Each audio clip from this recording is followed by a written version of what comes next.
Welcome back to my channel. I'm Joey the Veiled Cottage Witch, and this is my wife, Nichole. Look how beautiful she is.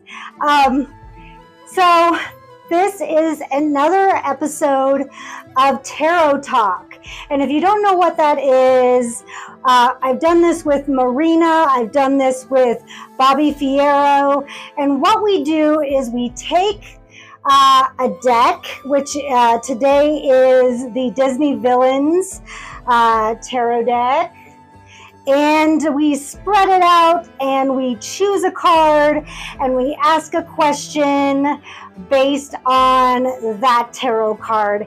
This is super fun and a way for you to get to know my guest. So yeah, stick around. This is going to be fun. Nichole, why did you choose the Disney Villains deck? Because I'm a Disney princess. She really, really is. She really. I feed the birds, up every morning, early bird. Except for this morning. Except for this morning. Come on, we can get into the perimenopause, but not today. Totally different topic. Totally different topic for another day. So, yeah, this is super fun. We just spread the tarot deck out, choose a card, and start asking away. Are you ready? Let's do it. Let's do it. All right. So, as my guest, I will let you choose the first card. Don't be nervous. Don't have one. Let me see what I got here. Oh, whoops. They're all stuck together. This is the one, I think. So we have the Eight of Wands. Eight of Wands. It's like a cauldron with a potion in it. Lots of bubbles. Lots of bubbles. So the Eight of Wands is all about swiftness and lots of communication. So how do you deal with so much going on all the time? Thoughts, everything coming at you at once. You're a very busy woman. How do you deal with all of that? Prioritization will help. Obviously medicated for the ADHD because there's not something going on externally in my life. It's a lot of things going on internally. So prioritization, some of it gets pushed down as not important. Other things get pushed up as important. I do struggle with balance. Sometimes those little things that I've pushed aside that aren't that important, all of a sudden come creeping up. They do come and get me, and I still get overwhelmed. It's not often, but yeah, I think prioritizing and just tackling things in a list one at a time is a good tool. Yeah. Lists are my best friend now. Calendar reminders are real big now, so yeah, I'm that lady that lives by the calendar these days. Yeah, I find that I have to set alarms on my phone for important things. Otherwise, I'll forget. Yeah. So that's try to use the tools around me. Yeah, for sure. Yeah. Absolutely. Is it your turn? Yes, I will choose. Ace of Wands. Ooh, it's a cobra. That's Jafar's staff. Yes. Ace of Wands. Kind of an evil symbol there. Not a happy one unless you count that the cobra looks like a heart. Yeah, a little bit. So Ace of Wands is all about that creative spark. How does your creativity manifest? A lot of ways. I grew up sketching and doing a lot of art. I was that kid that the complaints would come to my parents about how I was doodling in the margins. Always drawing horses, never taking the test or concentrating on the work. We know what that was. ADHD and ADD in my youth. Now I express it in other ways. I've built a beautiful garden. Yes. And it just comes to me naturally, organically. Sometimes I don't even know what I'm doing. By the time we were done, today's a perfect day to mention this. When I first got done with the garden, from an aerial view, it looks like Mickey Mouse. Disney prevails yet once again. So it just, that's probably the biggest, most obvious one. Mm-hmm. Just comes out with design minds in my head. The garden, I think, is probably the biggest manifestation I've done. You're so creative at helping me design my website, helping me edit my videos. And once I learned how to edit it, I learned from you and helping me do that. You've created my website for me, and so don't sell yourself short. You've really designing the new bathroom and all of that. And I like interior design. Yeah. If only I had the money, we would have like the most awesome house on the block. We will have it. We will have it. It will come. It will come. It will come. Yeah, and the technology piece just comes from education with my degrees in IT. So building and designing online is the easy stuff. The garden, not so easy. Physical versus mental. So yeah, but you have creative solutions for problems. Solving, yeah. Yeah, and that in and of itself is super creative. That's where the ADHD and ADD becomes a tool. Absolutely. Because most of the things that we have is our biggest strength with that. I hate to call it a disability, but that's what it's labeled as. That's our strength, that we can think 10 steps ahead and solve a problem before some people can even imagine. That's a superpower. Exactly. I've even heard it called a superpower. Yep. And although it causes frustration for our loved ones, if you sit back and let us do our thing. Yeah, I get out of the way. Or I get run over. We will. I just get out of the way. We will solve your problems for you as long as you're over there. Yeah, just get out of the way. I have learned if I get out of the way, I don't get run over. So it's not that I don't want to help. It's that I know Hurricane Nichole is coming through, and I have to get out of the way of the disaster zone, or I become a victim. It's true. So I will say neither way. My best friend always said, her husband would say, how do you make her stop? And she just says, you don't, just stay out of the way. Exactly. And it's because once we have the solution, we become single-minded, and we don't always see anything else around us because we're so focused on, we're solving this problem and it needs to get done now. Absolutely. So yeah. And I've just learned to adapt. I just learned to adapt. And it's not that I'm not trying to be helpful. It's not that I'm lazy. I just know that I just need to stay out of the way. That's my job. Stay out of the way. And I try to make sure I don't run her over. Try to be a little more aware of what's going on around me and not just what's in my head. Yep. All right, your turn. Yep. Better not be another wand.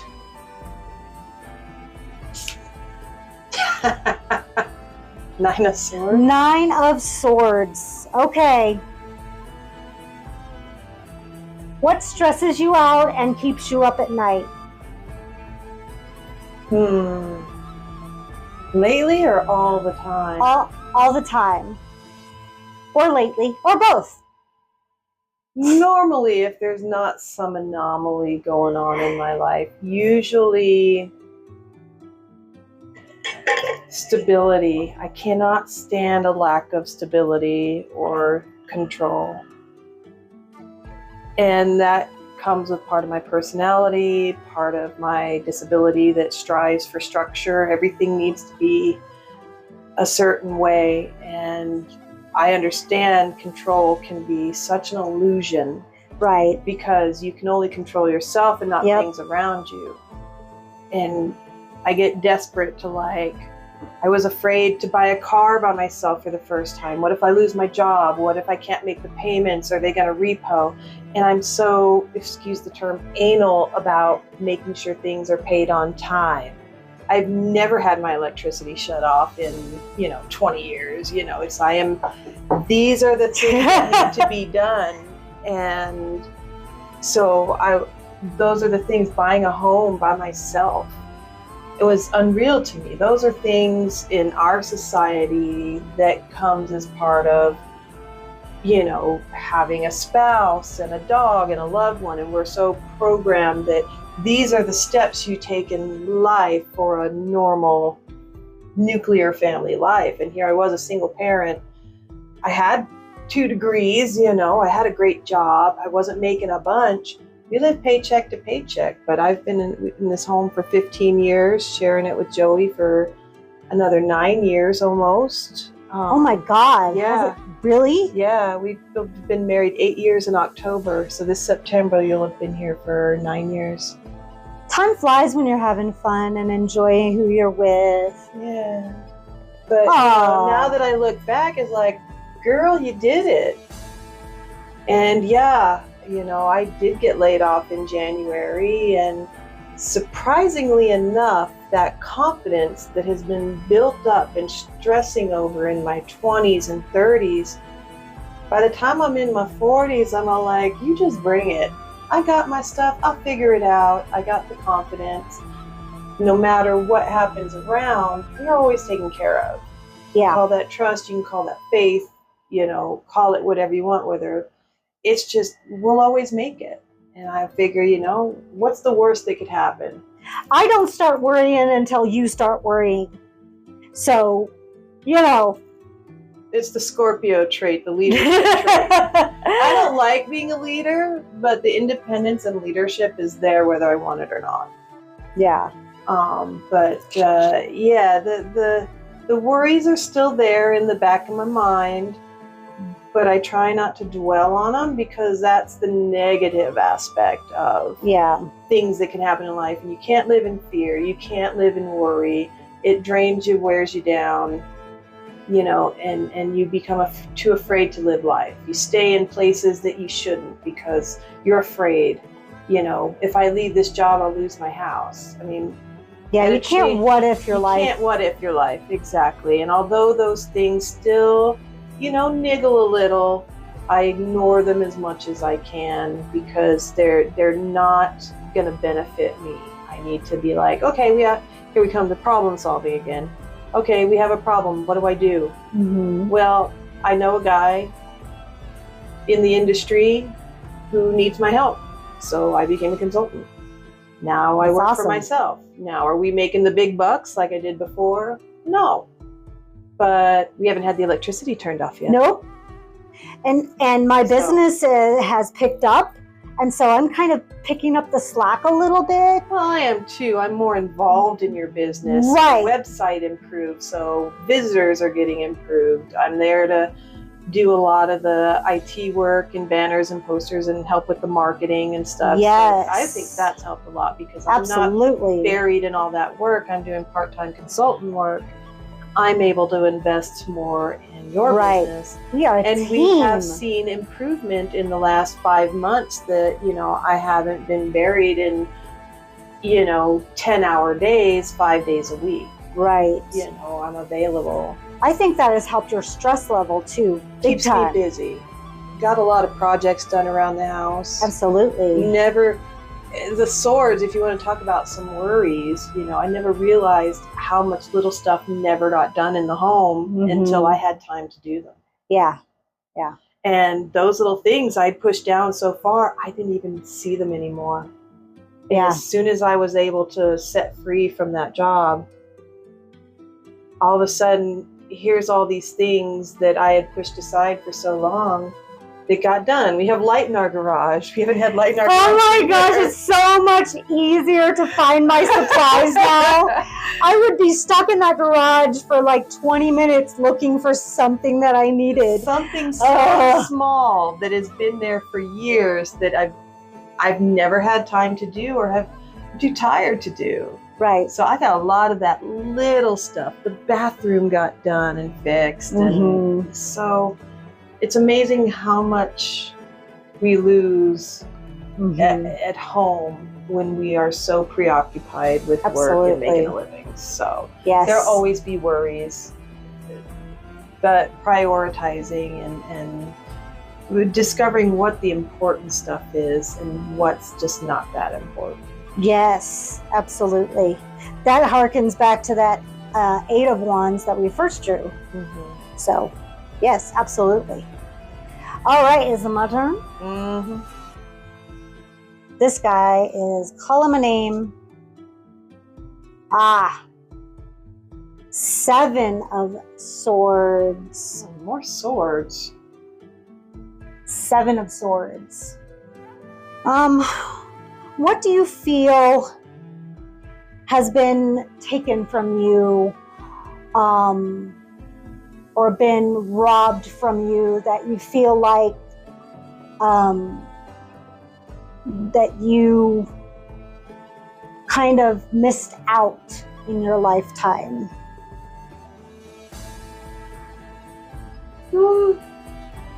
Not a whole lot.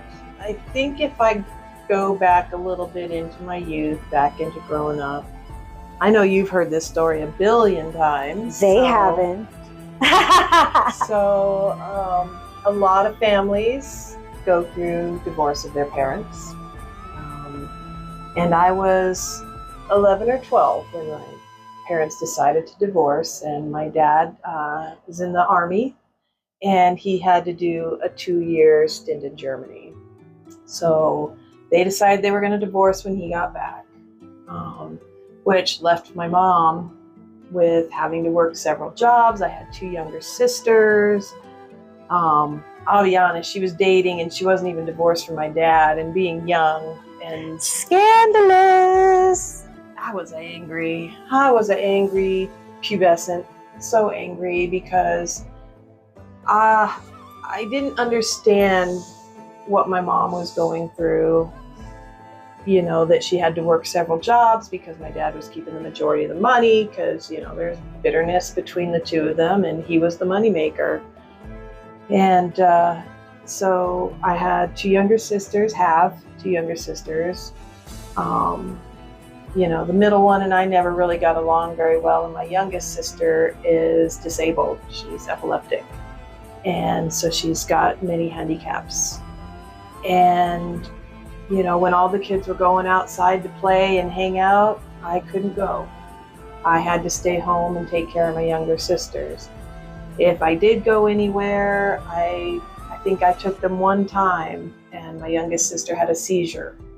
And so it's Scary. like I became afraid to take her anywhere, to do anything, to go play, because we didn't know what would happen. And in this case, you know, we were all playing around with rocks, and she got hit in the head with a rock that triggered the seizure. So it was devastating, and it was consequence. You decided to take your youngest sister out knowing she has these disabilities and not understanding those risks.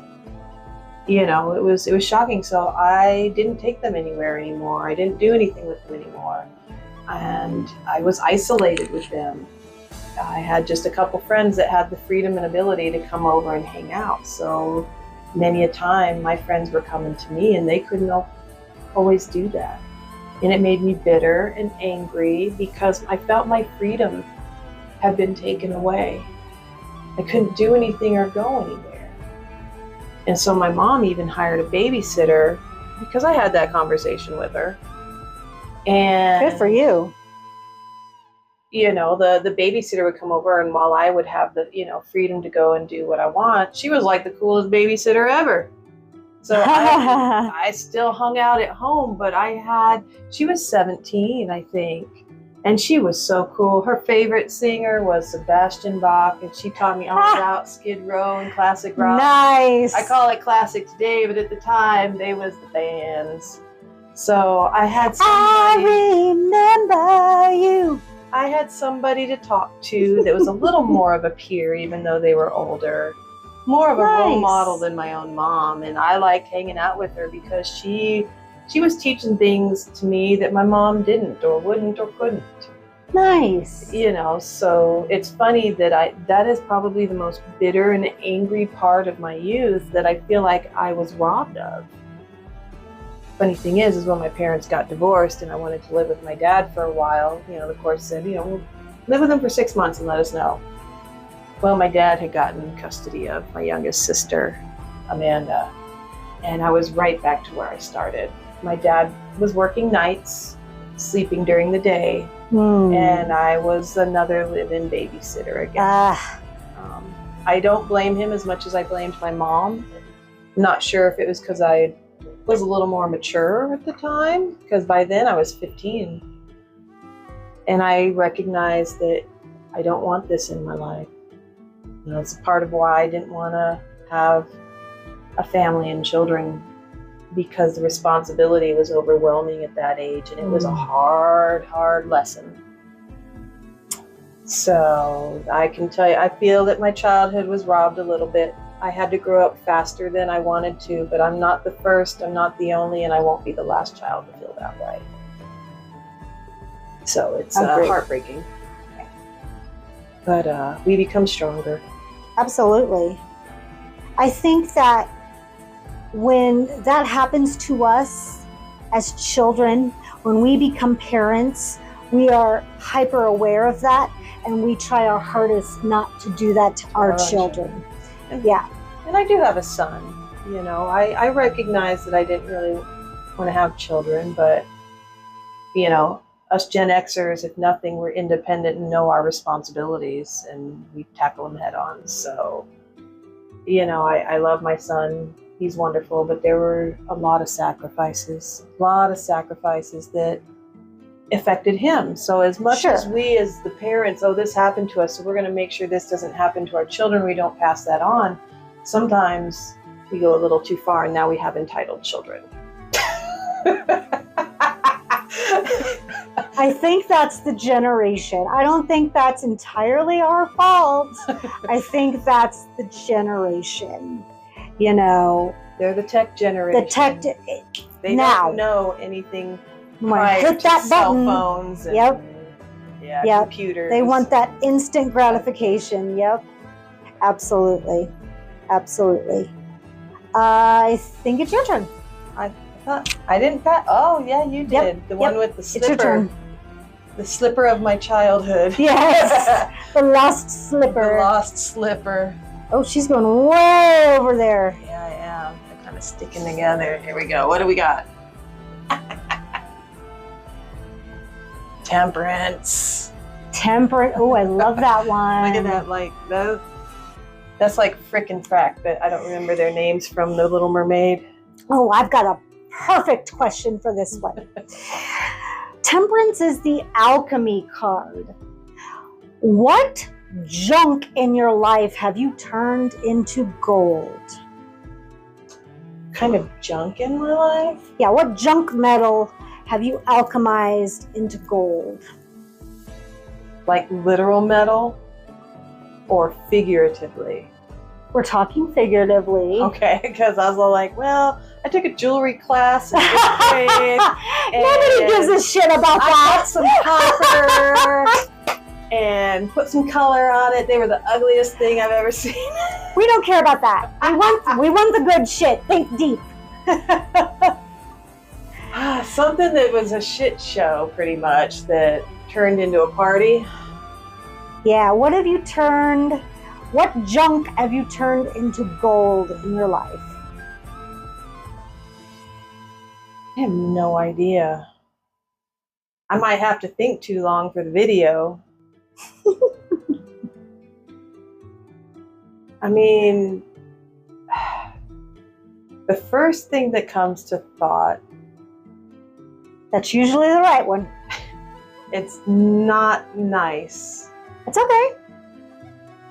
You know, Sometimes tarot is not nice. Sometimes life is not nice. So go with it. and I don't know if this counts, but I think of like my mother and my sisters and how mentally unstable they are. I don't know. I feel like I have a hint of that mental illness, for lack of a better term. They're unmedicated, a little psychotic. Let's just put it this way. If I grew up in a home after my parents divorced with domestic violence, it did not come from my parents per se. It usually came from my younger sisters. So they were obviously traumatized and had baggage from that time period too. Probably from believing they had an uncaring, mean sister. I don't know, but they like to blame everything on my dad because that's what my mom did. And they still have that instability today. Mm-hmm. They've carried it their whole lives. And although I've always kind of felt like the mediator, I feel like I've taken those pieces inside of me. I'm the same blood. Mm-hmm. And I feel like rather than I'm like the black sheep, to where I feel the same emotions, I feel the same anger they do sometimes. And I try to constructively pour it out in other ways, try to do it more positive ways. I mean, you've seen me come unhinged once or twice. Just once or twice. You might think more, but you know, you think I'm yelling at you, and I'm not yelling at you. But our perception of yelling is two different things. I get psychotic if I'm yelling, and you're like a level down when I'm like, eh. So hopefully I take those negative feelings most of the time and try to constructively transform them into something more positive.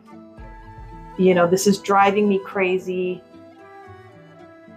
You know, I live in a world of problem solving in my brain. Mm-hmm. That this feeling is a problem. It's natural, but it's problematic knowing where it can lead to, because I've seen it in my family so much. And so I'll try to divert it to something more positive if I can, even if it's just, I'm so mad, I gotta clean the kitchen. I'm so mad, I'm going out in the garden. So if we're talking like alchemy, it's taking that negative energy and changing it as I work through the problem of the emotion until it's passed.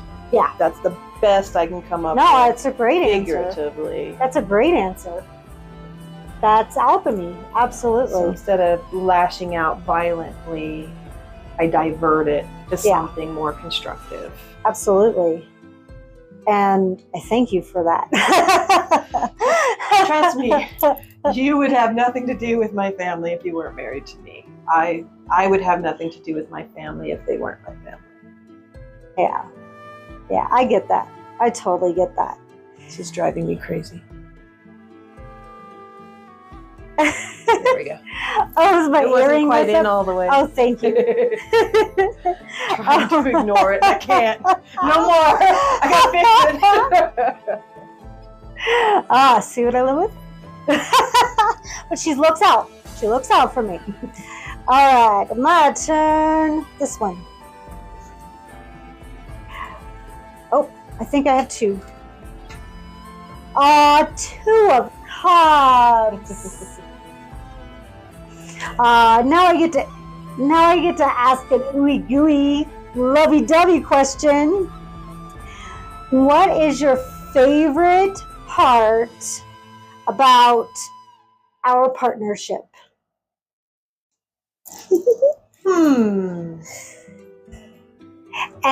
And keep it PG-13. Well, I feel like we support each other and encourage each other where we can. I think that's probably like 60%, if not more, of a partnership. You know, if you're not supporting each other and encouraging each other, you just don't go anywhere. You don't grow as a couple. You don't succeed in your personal endeavors together as well as the ones that you do every day. I mean, I love telling the story about how you came to be able to really start your business for yourself. And it came with things in our lives that needed to come to fruition. And it happened, it came, you were able to do it. You know, most of it was financial. We were in a financial place that you could quit your job and focus 100%. You know, this cottage, I mean, I really didn't have a good workspace where I could take clients privately, where I could have a full apothecary, and a quiet place where I could do energy work and all of that until I had this space. And we have been extremely blessed, especially through COVID. When others were struggling, we were thriving. And, we share as much of that as we can with other members of our community. Mm-hmm. So although we're, not as in great of a place, I think we're where we need to be right now. Absolutely. We focused on me and my job and getting where I needed to be. And now it's shifted to focusing on you and where you need to be. And, it's sometimes the tough times are the times where we can grow the most. Mm-hmm.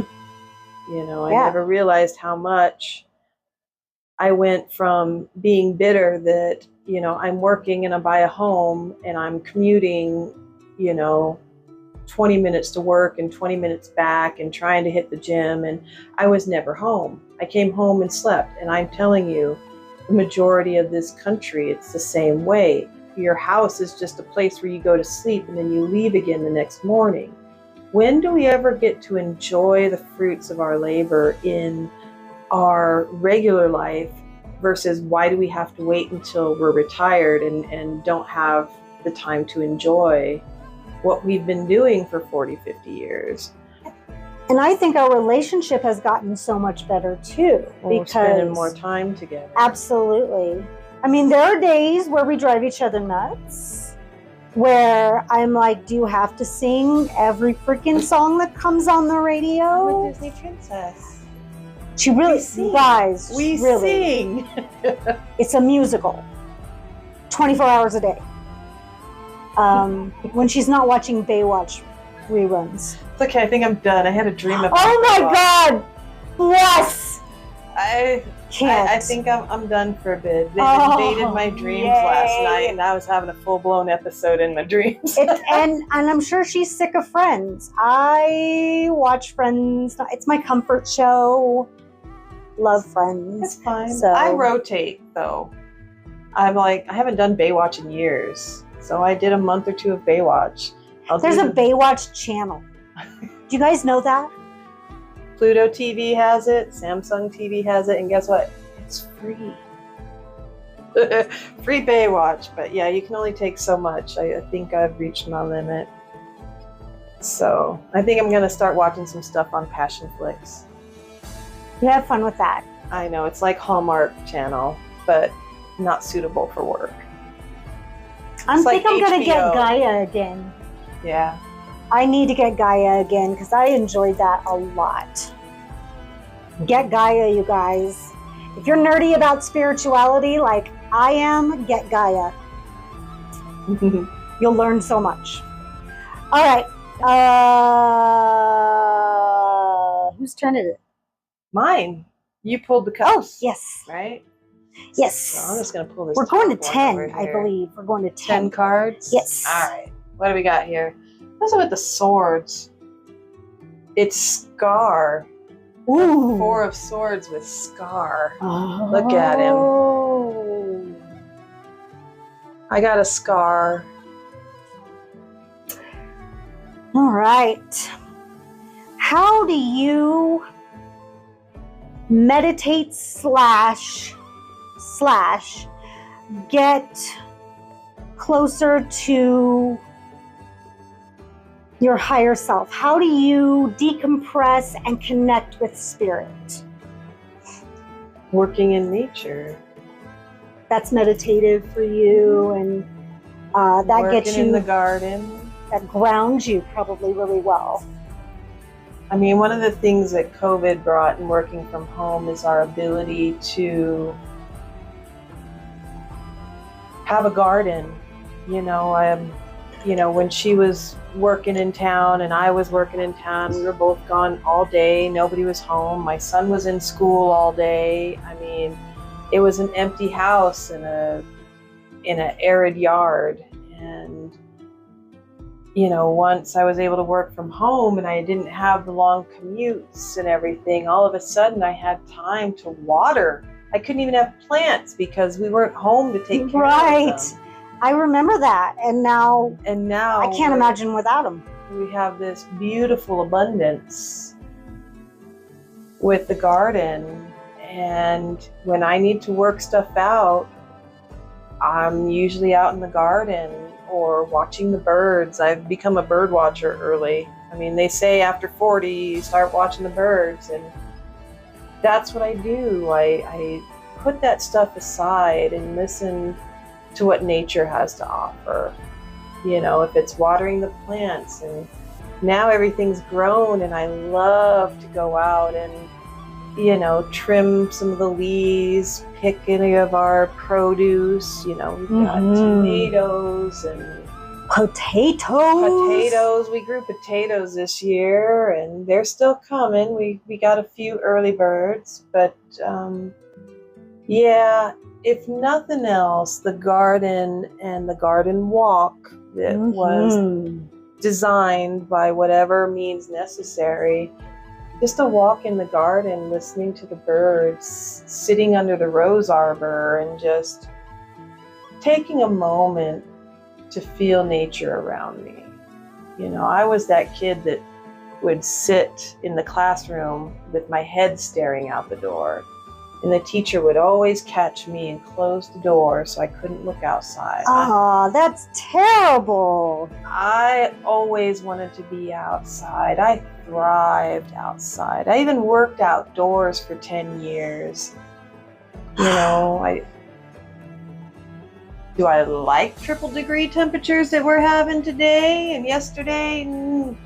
No, I'm not liking outside so much, but early in the morning before the sun god starts beating the earth. Yep. There's a moment in the mornings where things are cool and beautiful and the birds are awake. Sometimes I'm not happy with the birds. They fight a lot. The thrashers. Thrashers are big bullies, but man, when I see those orioles come through or the lazuli buntings, yes. The bright colors in this world of brown we live in called the desert.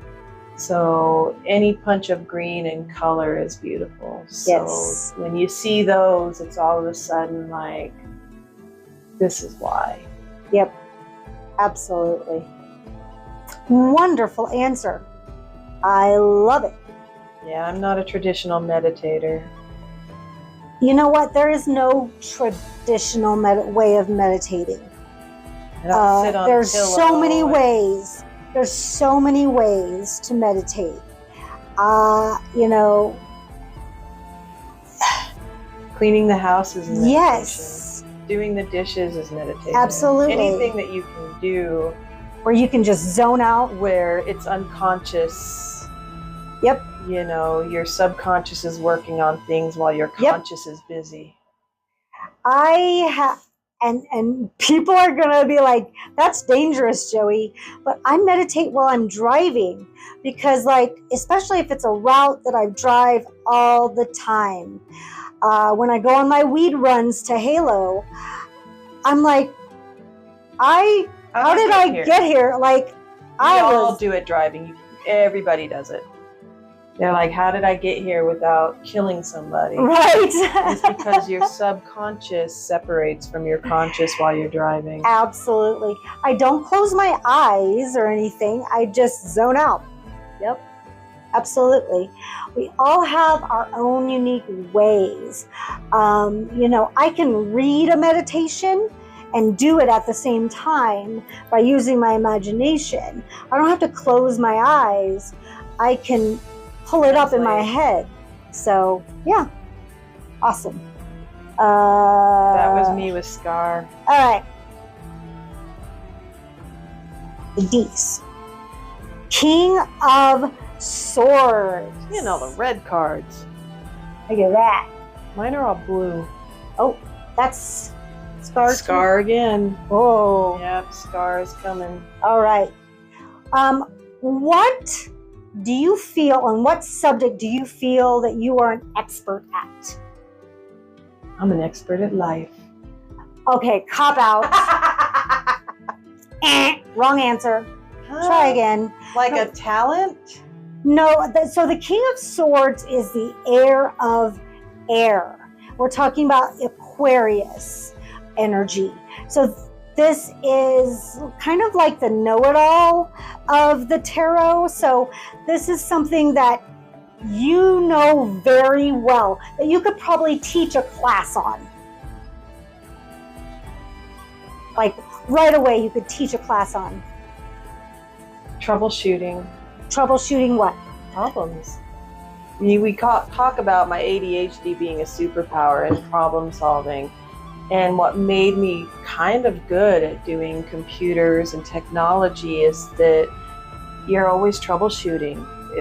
Whether or not something works, sometimes it's troubleshooting a design. There's not necessarily teaching a class. Yes, I could teach a class on how to troubleshoot a computer, but nowadays most kids could probably school me on troubleshooting a computer, because I got my last degree in 15 years ago in 2010, and technology moves so quickly. I can't think of anything else other than problem solving. This doesn't work. Okay, why? Why isn't this working? What are you missing? What are you doing? And how do you identify it? You could do gardening 101. But I'm not a know-it-all. I think we had this conversation, my gardening is trial and error. It really is. This doesn't work here. How many years have we been, not being able to grow certain plants? I could go research the pH of the soil, and I could research, the consistency of how much clay, how much sand, how much drainage. I know about zones just because it helps us. We are growing things that aren't usually grown in our zones. Why? Because we got lucky and found a place just by problem solving. We can't give this thing too much sun. The triple digits are going to fry it in a heartbeat. So how do we solve that? Well, unconsciously, your first flower bed that I made was under mesquite trees. And so because I'd done that, I was like, well, why don't we put it under the mesquite trees? They will provide shade and keep it from getting too warm. They'll get a little bit of sun and they won't get burnt. So those are solutions to the problem of a plant being outside our zone or being on the edge of our zone. I think I have to want to grow something to really research it. If I don't care about this plant or that plant, and I'm not going to try and grow it, I don't waste my time with it. If I really loved plants, no matter who, what, where, I'd become a botanist. But I'm not. So I think it has to pertain to us and our goals and what we're trying to do, what you're trying to do with your herbs and your holistic practices. We need these things to grow in the garden. Are we capable? Let's find out. Okay, that English ivy we've been trying to grow for years. Uh-huh. Let's keep it in the house. It dies. It's too dry. Let's put it in the cottage. It died. Too dark. I was like, I wonder, I have this plant, usually loves growing under the big tree in the backyard. I bought the English ivy, put it in that spot. It gets the most shade in the entire yard. It is the coolest place because we planted a flower bed that gets misted now.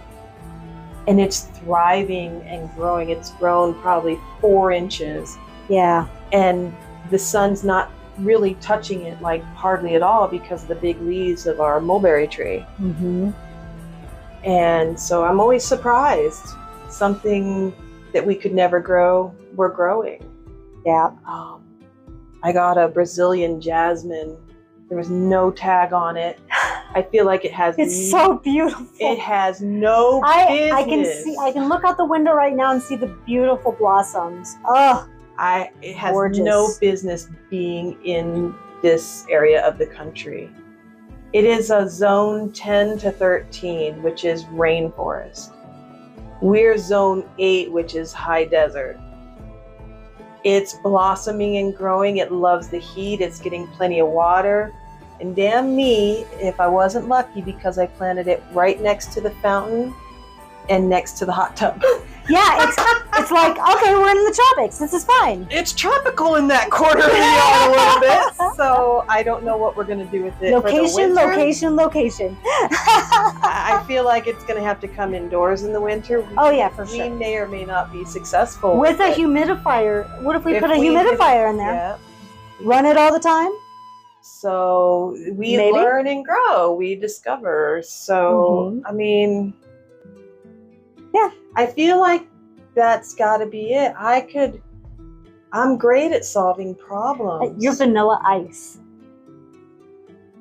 Stop, collaborate, and listen. No. If you got a problem, I'll solve it. All right, my bad. Yep, just call me Mrs. Van Winkle. Kidding, don't. Okay. It's awful. All right, whose turn? We got 2 more. Oh, that was yours because you keep pulling the red cards. Every card you have pulled has had red in it. Every card I have pulled has had blue. It's my passion for tarot. And what does the blue mean for me? It matches your eyes. And you're wearing blue? I don't know. The denim life. What do we got? Aww, the Emperor. It's Shere Khan, right? I was so hoping this card would come out. I think that's Shere Khan. Yeah, that's Shere Khan. He looks so happy, and he's really supposed to be like this villain.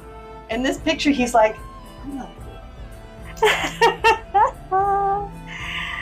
Hey, doesn't he look like deceptive?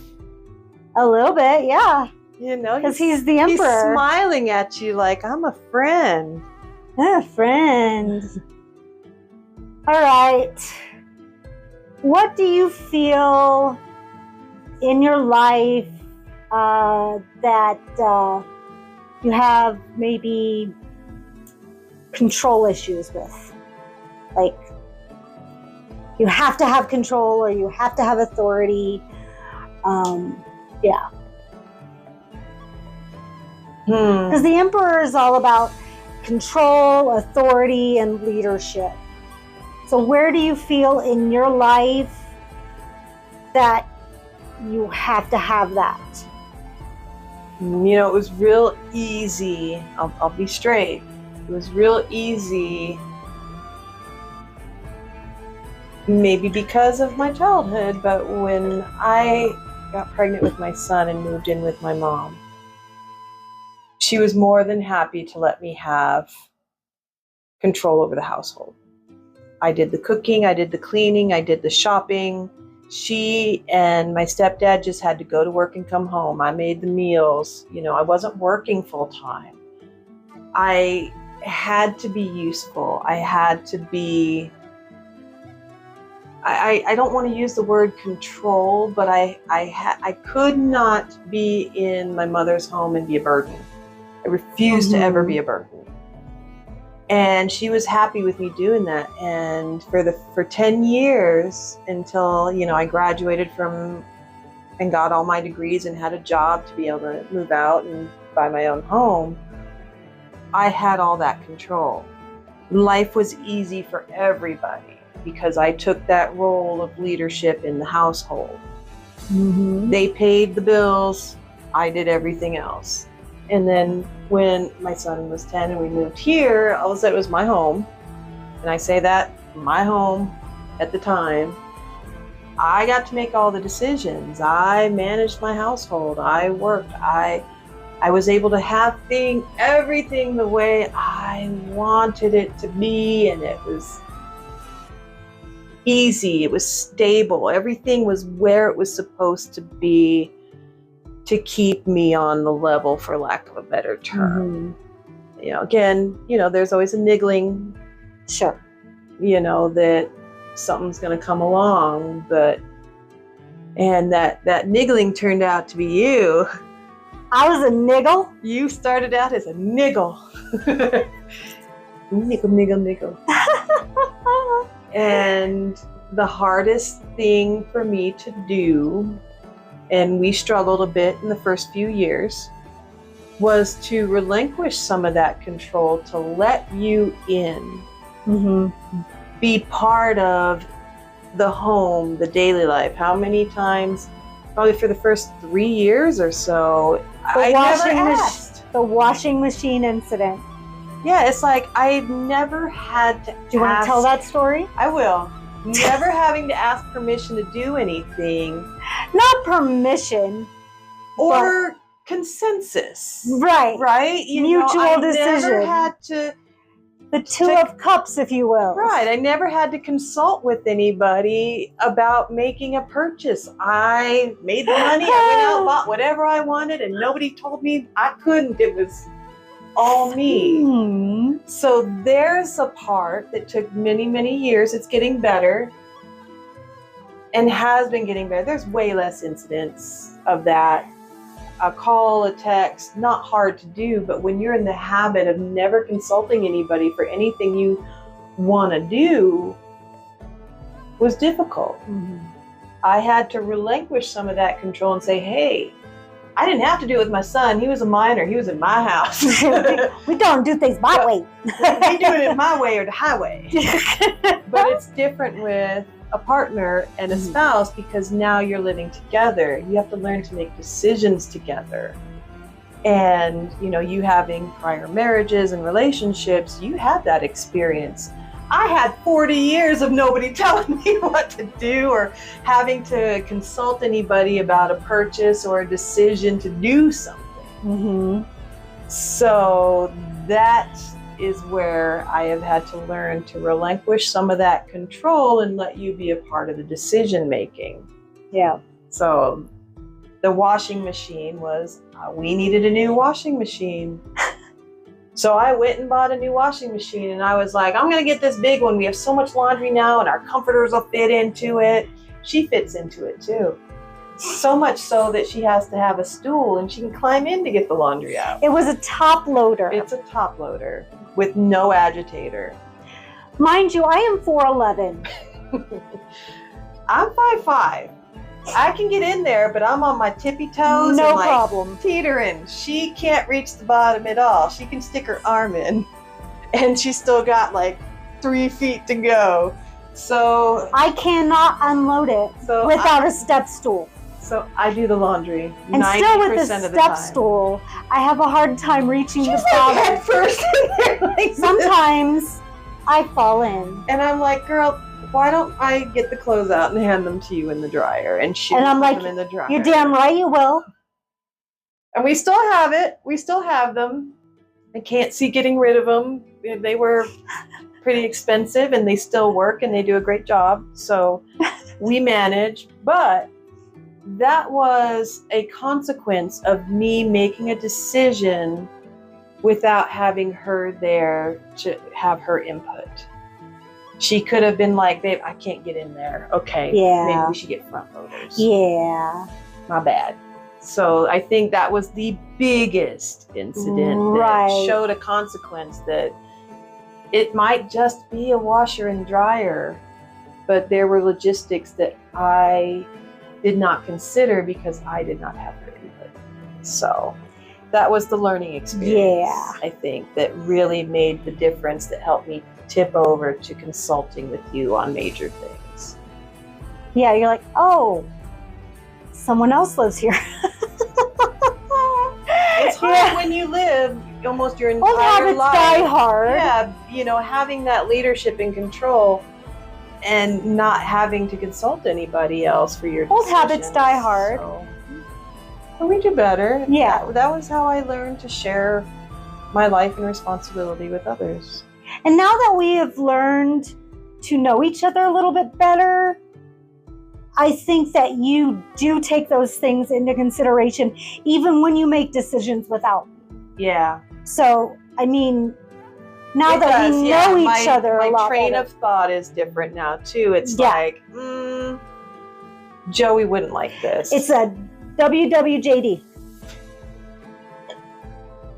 So, what would Joey do? Yep. That's the pivotal, my niggler. Oh. That was almost offensive. Niggle, niggle, niggle. All right.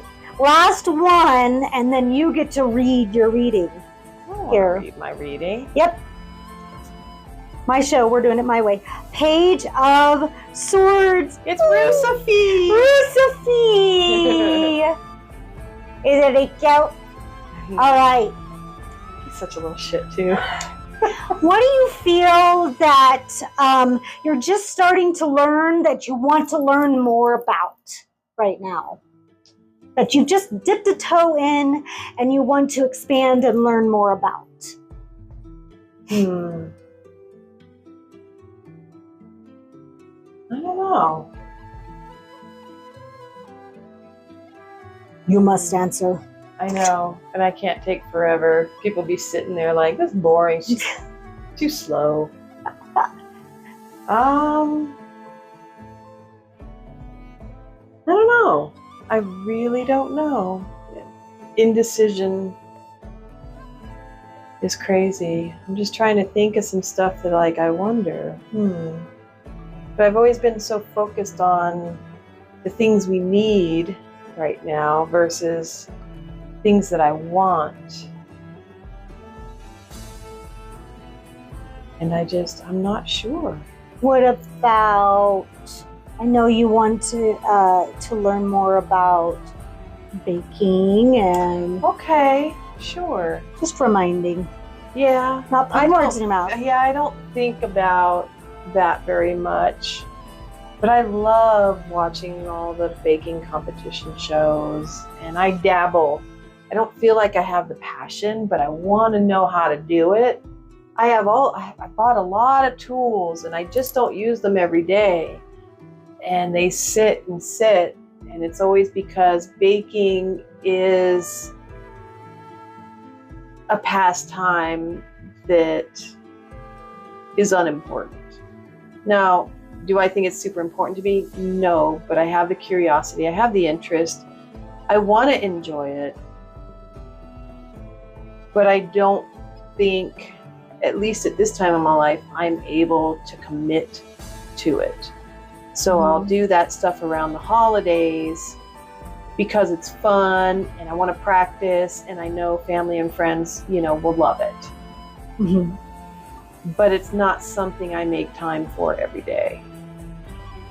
Gotcha. But I still watch all the feeds, like little reels and stuff on how to do great, quick, and easy cake decorations or cupcake decorations.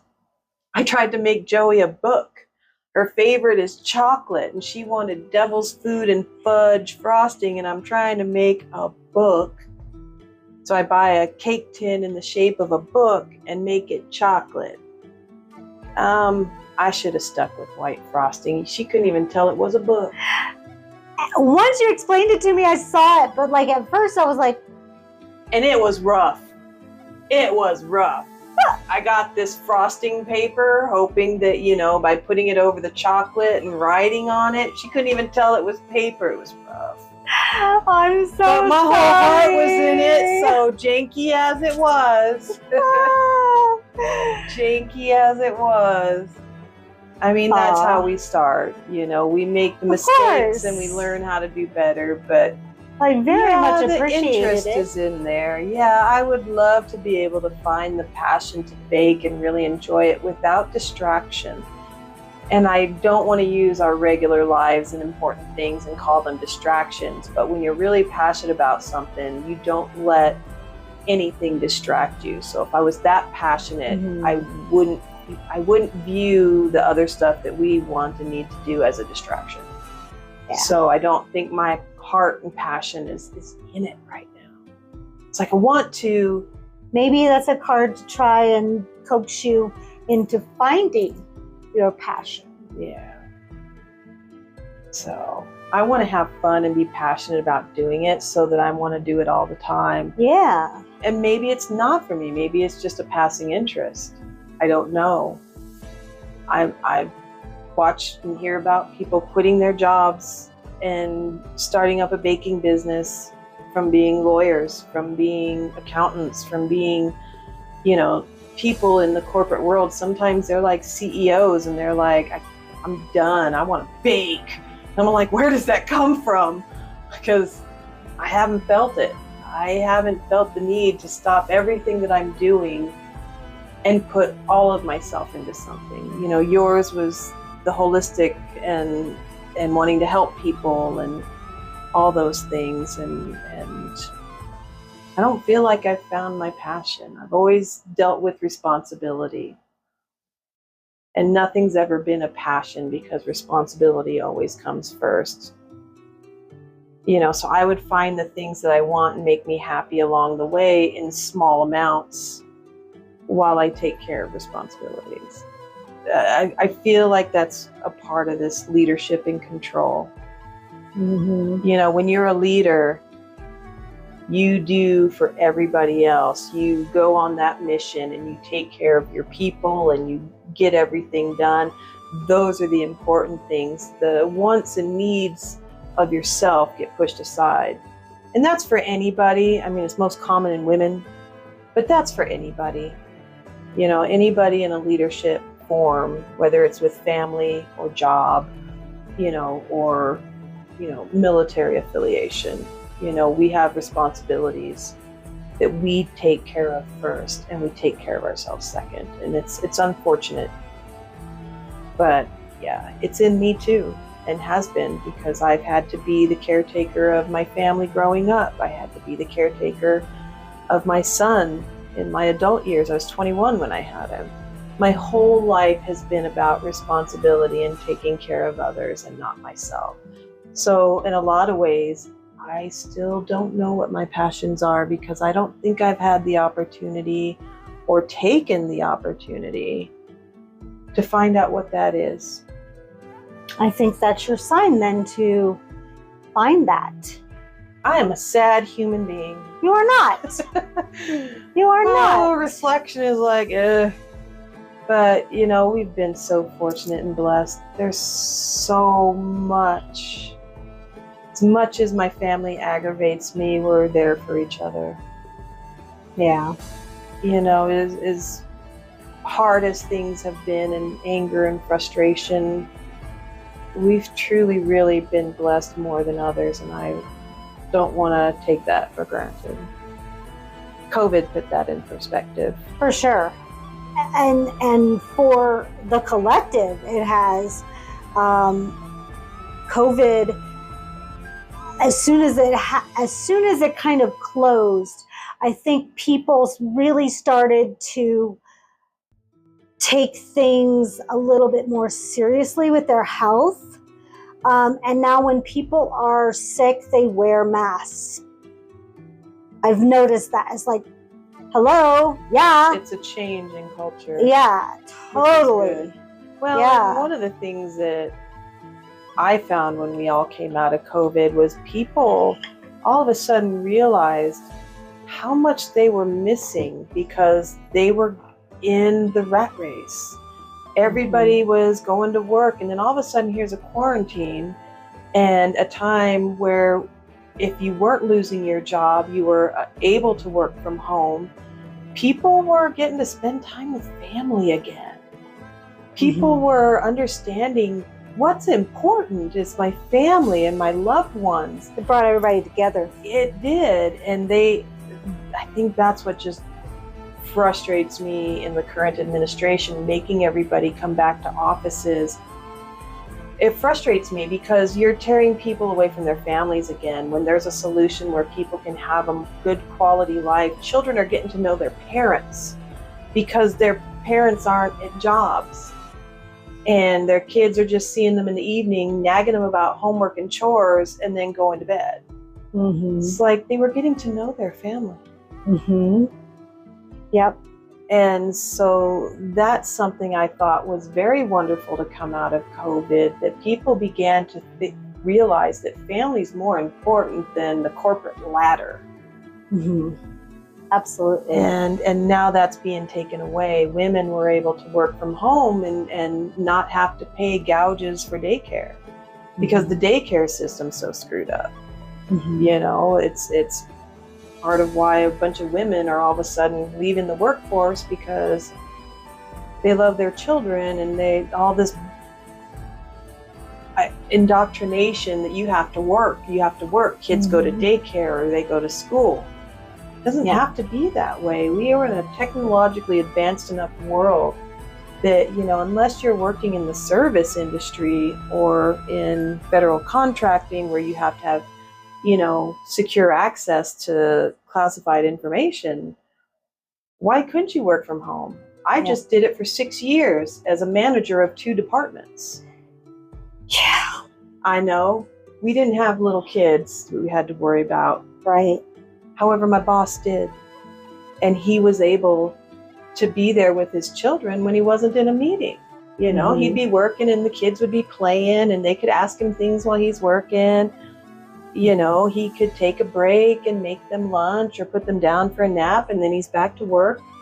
And the freedom to be able to, you know, okay, well, I'm going to stop at 3, go pick up the kids, make sure they're fed and everything, and come back to work from 8 to 10. Right.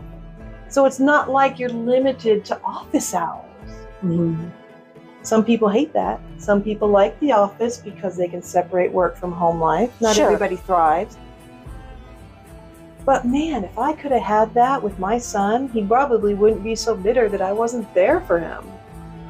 I could have been there for him, but I was commuting and in the rat race. Well, you know, big picture, you did it for him. Right. Big picture. But in that way, didn't I do exactly what my mother had to do? She had, now granted, I didn't work 2 and 3 jobs, but I had to work, and my mother took him to his field trips. He doesn't have the memories of a field trip with mom. They were with grandma because mom couldn't take time off. She couldn't afford it or she couldn't make the bills while grandma was available. I know I'm not the only one. Right. I see all the time friends and family members and others that are like working, and yeah, my mom took him to his doctor's appointment. My mom took him to there, my dad or a family member. It's great to have family, but how do those people do it that don't have family? But to be fair, he didn't have a dad in his life. No. And a lot of kids don't. Some don't have a mom in their life. It's any single parent. It's the struggle that comes with single parenthood, and when sacrifices have to be made, the kids don't understand. I didn't. Yeah. When I was 12, I was mad. My son, he's kind of mad at the things that he watched other kids with their moms or dads, and he had grandma. Where's mom? Oh, she had to work. Well, so one day he will understand. You know, my kids didn't understand why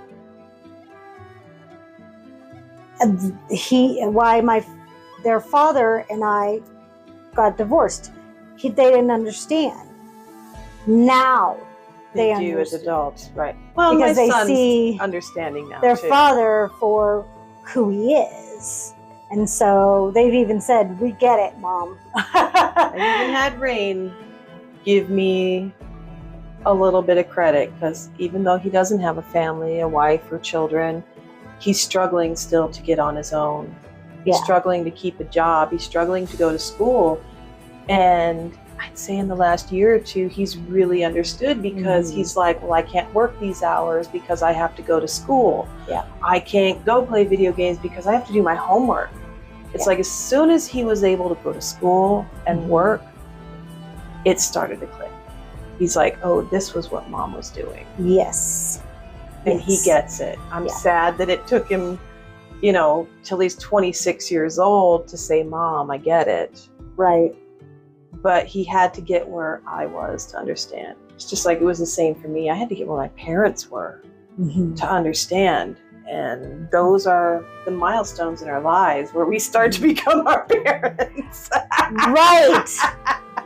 I mean, I start doing finger gestures like my dad, and I'm like, what the hell? So if you were to look at this whole thing, starting sum it up. from my childhood, and really looking at the different milestones in my life, I see Scar come up in here twice. Yep. There's a lot of scars. Yep. We all have a lot of scars. Yep. I also see I have mostly swords. So there's a lot of struggle. But you've overcome that. Yeah.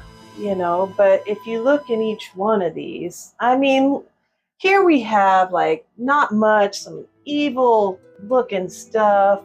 Nobody's friendly. The cups are kind of nice. But we're dealing with villains here. We're dealing with villains.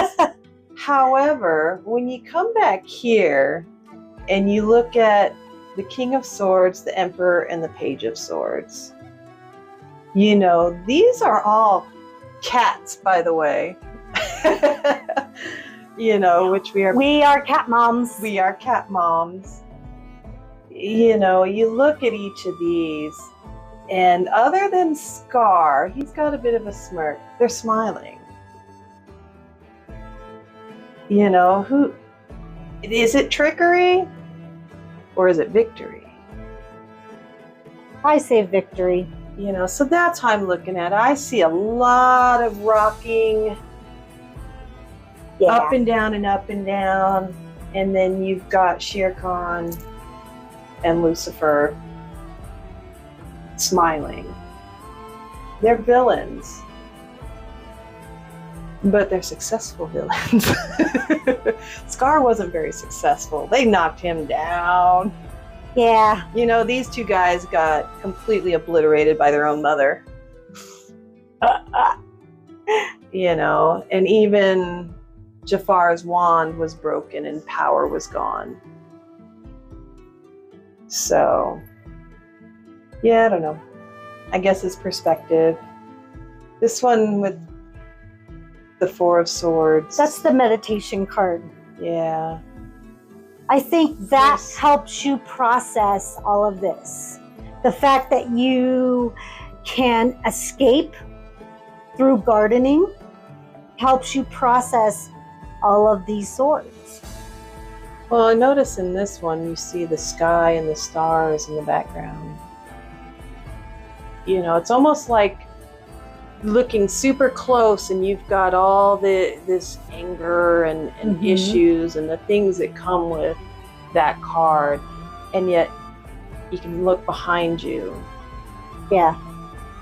This might be a problem today, but over here, you can see a light behind all of that.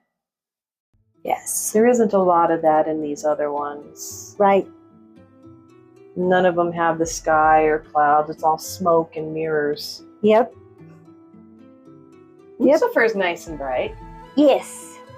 Shere Khan's in the jungle. That could be our garden. There you go. A little positive spin. But there you go. My life in a Disney villain nutshell. Thank you so much for being willing to lay your life on the line here. Maybe more than y'all wanted to know. Thank you guys so much for watching. Please visit my website. All the information's down below. Please give this video a like. Hit that notification bell if you want to see more videos and get notified when I come out with more videos. Other than that, live your best life and live for yourself. And I'll see you on the next one. Bye, guys. Bye.